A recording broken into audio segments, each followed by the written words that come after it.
l'acquisition de matériel roulant par la Cemitane représente un effort financier très conséquent, avec des effets très concrets sur la qualité de l'accueil des usagers dans les transports en commun de notre agglomération. Alors avant d'évoquer le sujet de l'amélioration de la qualité de l'air, les élus du groupe écologiste et citoyen souhaitaient profiter de ce dossier pour mettre en avant un certain nombre de demandes, notamment des agents de la Cemitane en matière de sécurité, afin que les nouveaux véhicules soient équipés d'équipements de sécurité tels que des vitres anti-agression par exemple.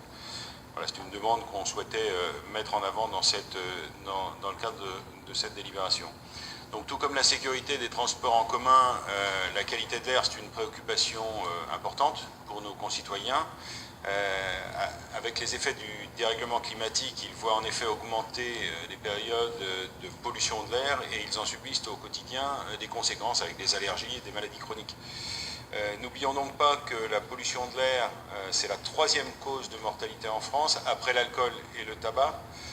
Le rôle nocif des gaz d'échappement des moteurs diesel est régulièrement démontré. En effet, les gaz d'échappement sont classés cancérogènes par l'Organisation mondiale de la santé depuis 2012. Les derniers chiffres publiés précisent qu'en Europe, 5000 décès prématurés seraient dus chaque année à la pollution de l'air occasionnée par le simple dépassement des normes des moteurs diesel.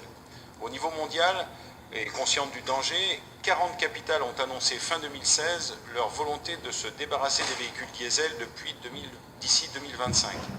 La pollution de l'air est un enjeu de santé publique.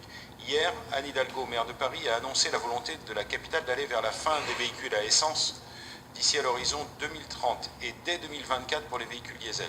Paris n'est d'ailleurs pas la seule à vouloir éliminer le diesel d'ici 2025, puisque Madrid, Athènes, Mexico ont également pris des engagements lors du sommet des maires sur le changement climatique. Dans ce contexte, il est essentiel que notre collectivité montre l'exemple. Elle vient de le montrer en votant l'élaboration du plan climat-air-énergie territoriale, dont le volet air portera notamment sur les réductions d'émissions de polluants atmosphériques. Elle le montre également par cette délibération en décidant de remplacer les derniers véhicules diesel par des véhicules fonctionnant au gaz naturel véhicule. Un bus fonctionnant au GNV, c'est jusqu'à 95% de réduction des émissions de particules et 85% de réduction des oxydes d'azote par rapport au bus diesel de même génération. Une fois cette opération de remplacement réalisée à l'horizon 2019, la Cemitane n'exploitera plus directement de bus diesel. Alors nous déplorons cependant que cela ne soit pas le cas pour tous les bus qui circulent sur notre agglomération, puisque les bus affrétés fonctionnant au diesel circulent tout de même sur près de 24 lignes de bus et 276 circuits scolaires ça c'est comptabilisé à la fin de 2016. Il est regrettable que les compagnies privées gérant ces flottes de bus n'aient pas l'obligation, par exemple dans leur contrat d'affrètement, de remplacer les bus diesel par des bus moins polluants. Gageons que cette décision métropolitaine les incitera à emprunter la même voie.